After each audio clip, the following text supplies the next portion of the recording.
Hey, what's up, guys? This is Mansplaining Mike with the Mansplaining Mike Show, and today we're going to take a look at a couple of executive orders and a couple of things that Donald Trump did that I actually didn't like.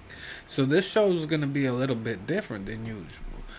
But I just want to point out that I don't hold anything against Donald Trump. I still think he's the greatest president we've had. These two orders I thought were pretty controversial to his base because we're America first, which means we don't want to fund foreign countries. Not even Israel. We don't want to fund any of them. So, I mean, I think that was a pretty big shock to the world when Trump said he wanted us to take over Gaza, basically helping Israel, and we sent him all those weapons, like 2,000-pound bombs or something like that. So I thought that was a little surprising that he kind of went against the America First agenda and started helping out a foreign country. I thought we were going to get ourselves out of that. And now we're talking about going and taking over a part of a country where it'll be ours, basically, but it's a war zone, so I don't know. It doesn't seem like we're doing anything that's really good for us or America first. It seems like we're getting ourselves involved in more of these foreign interventional wars that we need to stay out of. That's what we voted for. We voted for Trump because we thought we ought not be in all of these wars, and now it seems like we're getting into them. Not only that, but he also did something with financing AI so they could come up with new mRNA vaccines for us. We didn't like the vaccines in the first place, Trump. We don't want AI controlling vaccines and making new mRNA technologies that'll mess with our bodies and change our DNA. That's not something we wanted, Donald Trump. I mean, it's true that he won't be the one who would mandate it on us. He would always give us a choice, as far as I know, and that's something positive. But just the idea that our taxpayer dollars are going to fund something that, I mean, I think most of us are pretty much against this. Kind of wild, guys. It's not a good sign, but I mean, like I said, I'm still 100% with Trump. I back Trump 100%. I'm still wearing my hat. I bought it from Trump. This is one of those uh, Trump original hats. So, I mean, like I said, it's not like I'm coming from a place of not liking Donald Trump. I'm coming from a place of somebody who voted for him 3 times. So, I mean, I'm just talking about what I see that I don't like. I don't want to always be the one coming on and making excuses for Trump, and everything he does has to be untouchable. Some of the things he does I don't like, and I'm going to mention those, and hopefully he'll change his mind on them. As Donald Trump has changed his mind on executive orders he did in the past based on what his base wanted. So, I mean, I'm just going to use my voice to try to get him to change course on this. To follow up on what you were saying about the Gazans leaving Gaza, going to other countries, one, where exactly are you suggesting that they should go? And two, are you saying they should return after it's rebuilt? And if not, who do you envision living there? I envision the world, people living there, the world's people. I think you'll make that into an international, unbelievable place. I think the potential in the Gaza Strip is unbelievable. And I think the entire world, representatives from all over the world will be there, and they'll live there. Palestinians also. Palestinians. I personally think we got homeless people here. If we're going to spend our money, we could spend it on them. Trying to relocate the Palestinians so we can build some resort to try to profit off of people's horrible circumstances. Like, there was a genocide going on there. I don't think anybody should want to go visit that place. Let's keep going, guys. Will live there. Many people will live there. But they've tried the other, and they've tried it for decades and decades and decades. It's not going to work. It didn't work. It will never work. And you have to learn from history. History has, just can't let it keep repeating itself. Well, historically, the Edomites were banished, and the Edomites would be the same as the Ashkenazis today.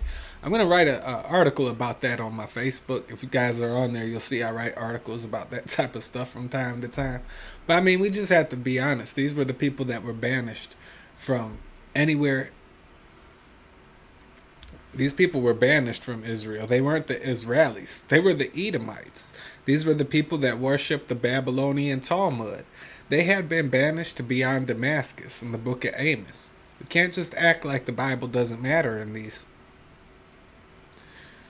settings. I mean, even in the book of Ezekiel, it went really deep into how these people were really the Edomites, how they were banished, and they ought not be there, especially not hanging up their false idols, like that star of David, they call it. That's not the Star of David at all.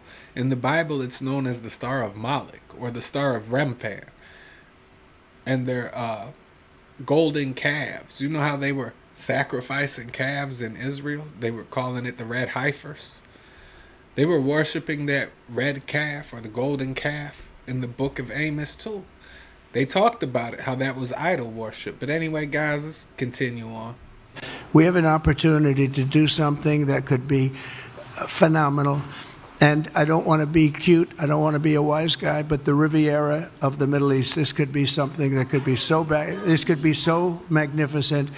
But more importantly than that is the people that have been absolutely destroyed that live there now can live in peace. Who have they been destroyed by? Why aren't we doing something about the people who are the destroyers of peace? The people who destroyed this civilization. The people who were welcome to come on a land by the inhabitants of that land and then just started basically trying to take over every inch of it. Why don't we talk about who's destroying it? In a much better situation because they're living in hell. And those people will now be able to live in peace. We'll make sure that it's done world class. It'll be wonderful for the people. Palestinians mostly we're talking about.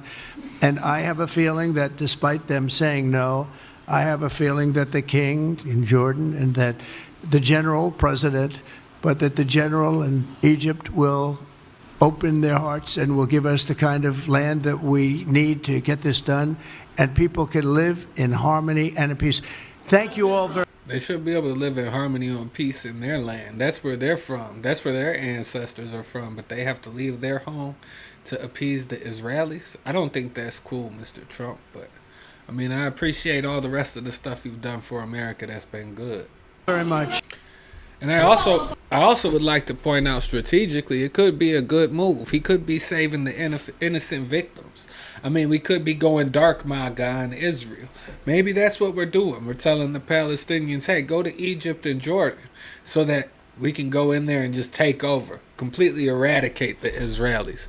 That would be something sweet. I mean, that would be pretty cool, guys. And I mean, it would be a good war tactic to clear that area first. But here's a little girl from Gaza talking about how she feels about what he said.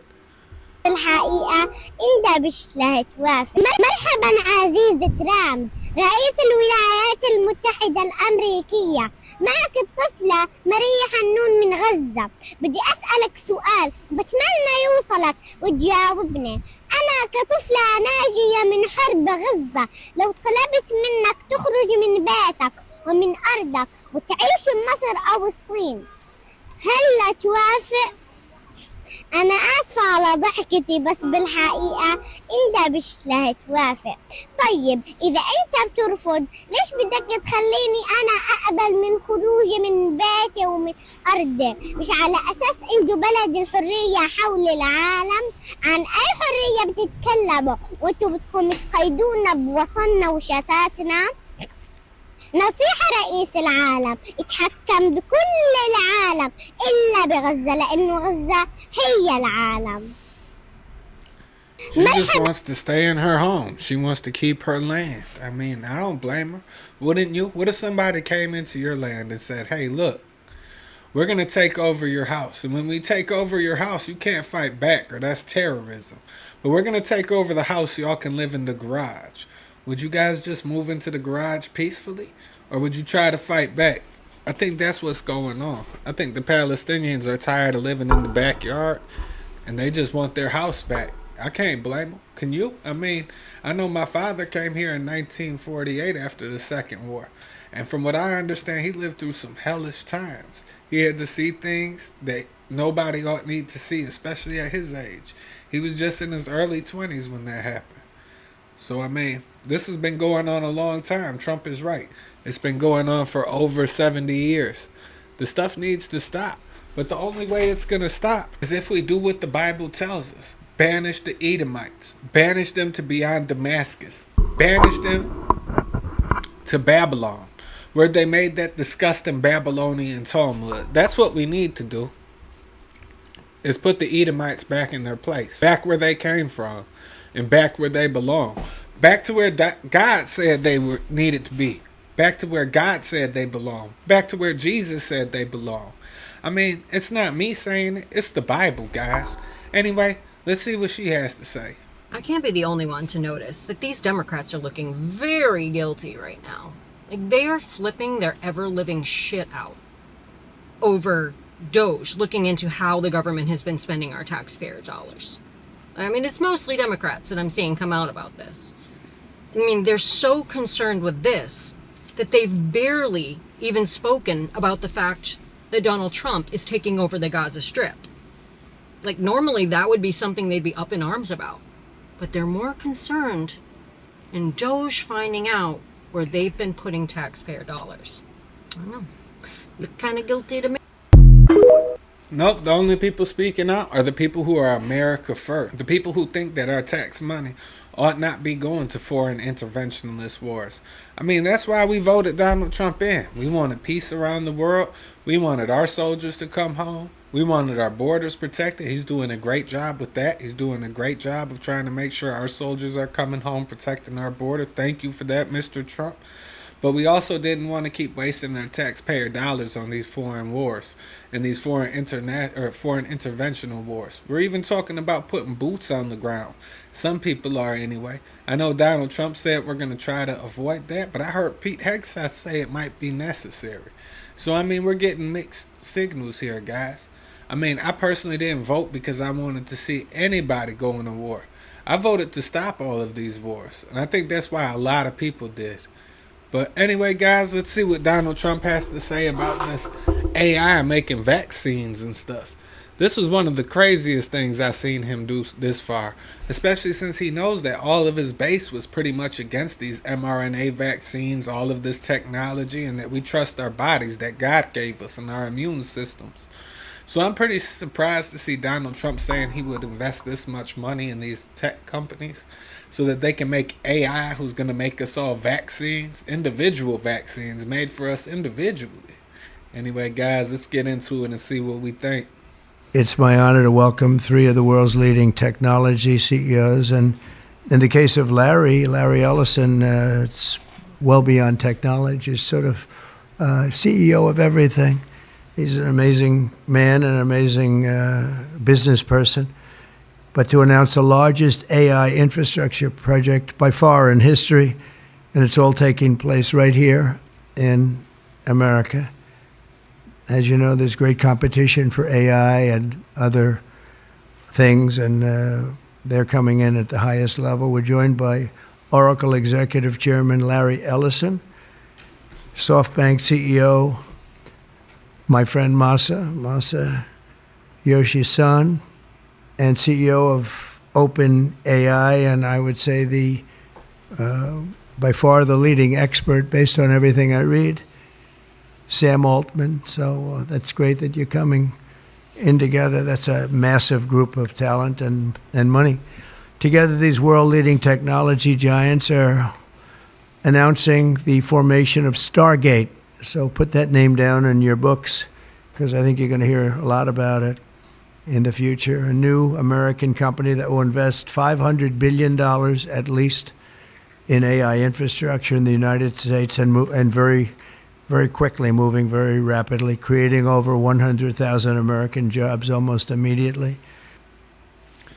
I don't think those are the type of jobs we need. We need more farming jobs. We need more jobs investing in agriculture. I don't think we need any more of these computer type jobs that are meant to like push this AI that's probably eventually going to take over the world. Guys, I mean, we all saw the Terminator.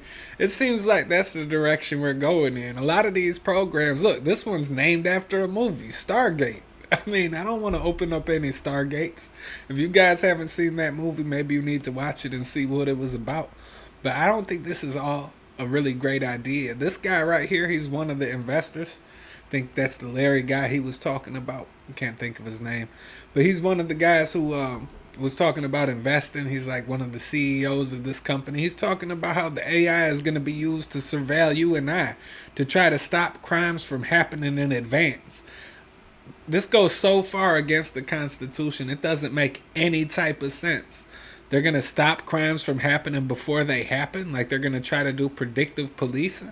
That goes against the Constitution in so many ways, guys. But anyway, let's get into this and see what you think. the police will be on their best behavior because we're constantly recording, watching and recording everything that's going on. Citizens will be on their best behavior because we're constantly recording and reporting everything that's going on.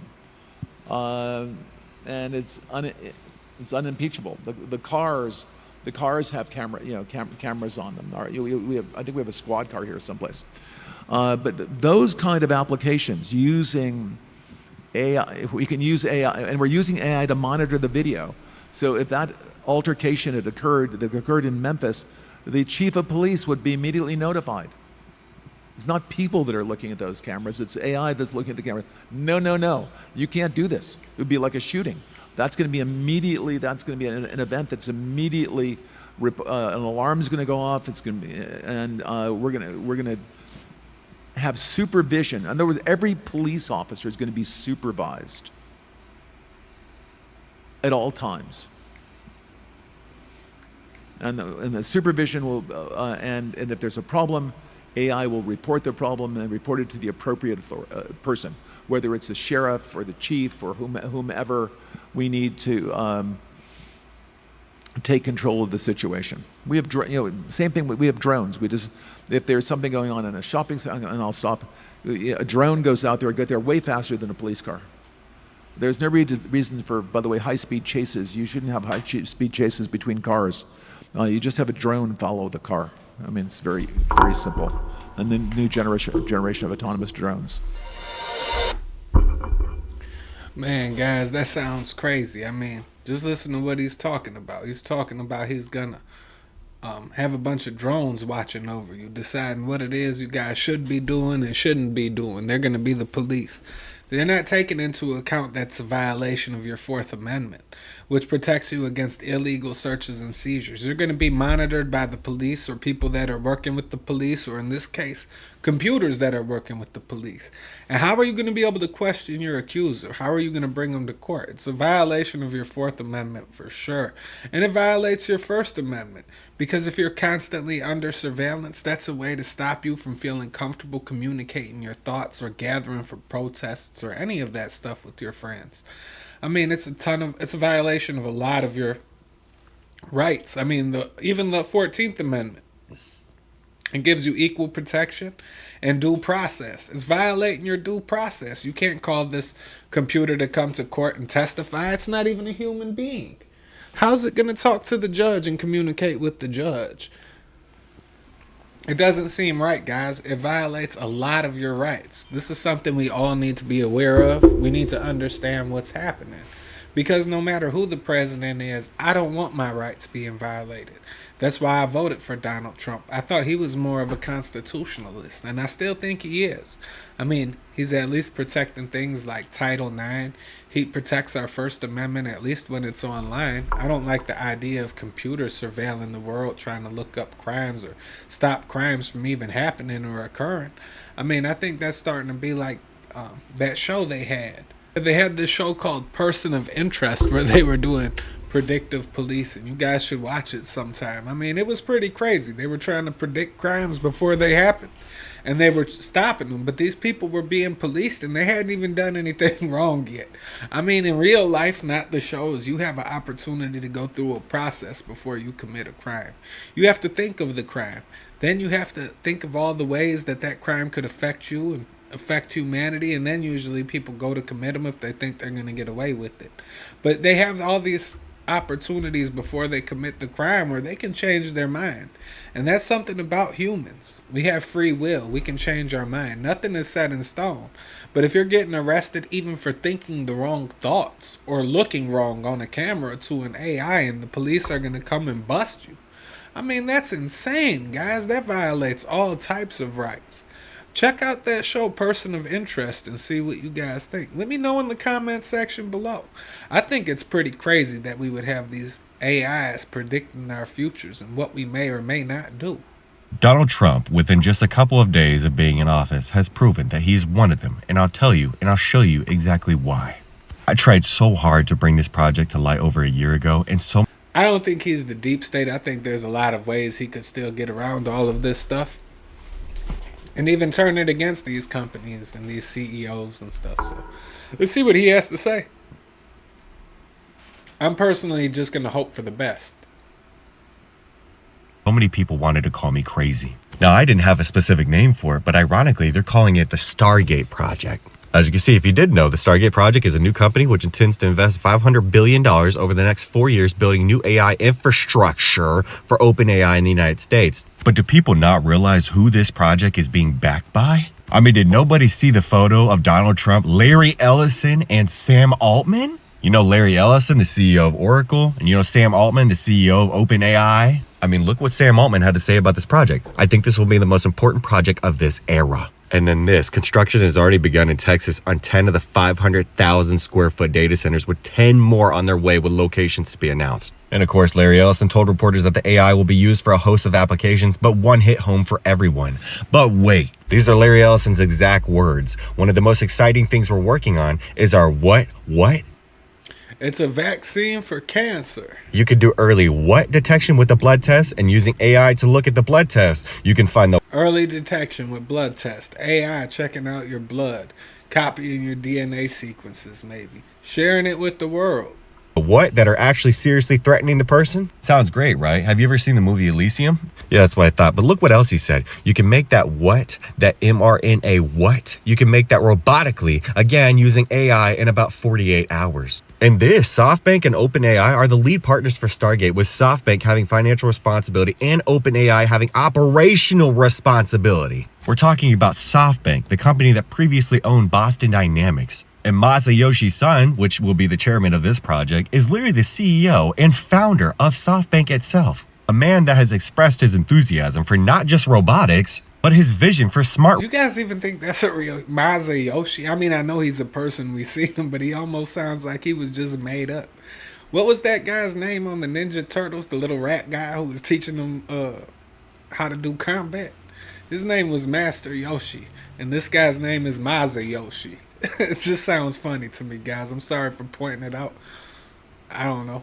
It's just robots replacing the working population. Has nobody seen the movie I, Robot? Has nobody seen the Terminator series? So many people in America are not prepared for the future. You're not prepared for the outcome that exists outside of your comfortable little reality because you don't believe in that outcome actually being possible. I didn't want to believe the secrets and the blueprints that were revealed to me when I was younger. But now it's all playing out in front of me, and there's absolutely nothing I can do because nobody wants to listen to anything that people like me have to say. Yeah, that's true. I mean, that's a lot of weird stuff that's going on, guys. I mean, like I said, at the end of the day, I lean towards I trust Donald Trump because I've seen him do a lot of good, and he's done a lot of good stuff already this time. But I look at these two things as bad. I mean, I looked at it like that when it was Operation Warp Speed and they were going to make vaccines be out to you more quickly without going through all the red tape. I don't care how much red tape they go through. I don't think we should be putting stuff in our body to stop us from catching the common cold or a flu or any of that type of stuff. I think those are things that we're just supposed to live through, or else God wouldn't have made those diseases. I mean, some of them were probably made by man, like the COVID vaccine. Let's see what this, I think he's a pastor, has to say about what's going on. I think he's in Hawaii. He's talking about how Larry Ellison owns islands and stuff, guys. Who is this guy? Jeffrey Epstein, number 2? I hope not. I guess technically, I did a little bit of research on 98%. I don't know who owns the other 2%. Do the locals still, is that a, I don't know. But he owns the island of Lanai. He bought the island of Lanai. That right there. Okay, I just had to get that off my chest. I feel better now. Well, now he's joined Trump's Project Stargate. Can I just humbly ask that you listen very carefully to what he said? Quoting, "So we can, again, cancer diagnosis using AI has the promise of just being a simple blood test. Then beyond that, once we gene sequence that cancer tumor, you can then vaccinate the person." design a vaccine for every individual person to vaccinate them. Yeah, that sounds like a bad idea. That's not something we as Trump supporters really generally seem to believe in. I mean, we were all fighting against the mandatory vaccines. A lot of us fight against vaccines in general. And then I just want to learn more about this Larry Ellison guy. He doesn't seem like he's very trustworthy. I mean, look at that guy. He doesn't look like somebody I would trust. I wouldn't trust that guy around my daughter, that's for sure. He's a strange looking dude. But let's see what he has to say, guys. All of our cancers, cancer tumors, little fragments of those tumors float around in your blood. So you can do early cancer detection. If you can do using AI, you can do early cancer detection with a blood test, and using AI to look at the blood test. Yeah, no thank you. I don't want any supercomputers analyzing my DNA. That doesn't sound like a good idea.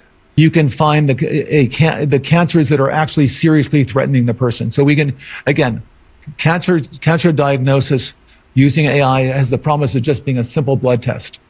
Then beyond that, once we gene sequence that cancer tumor, you can then vaccinate the person, design a vaccine for every individual person to vaccinate them against that cancer.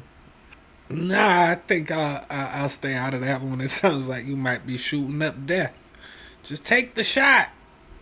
And you can make that vaccine, that mRNA vaccine, you can make that robotically, again, using AI in about 48 hours. So imagine early cancer detection, the development of a cancer vaccine for your particular cancer aimed at you, and have that vaccine available in 48 hours.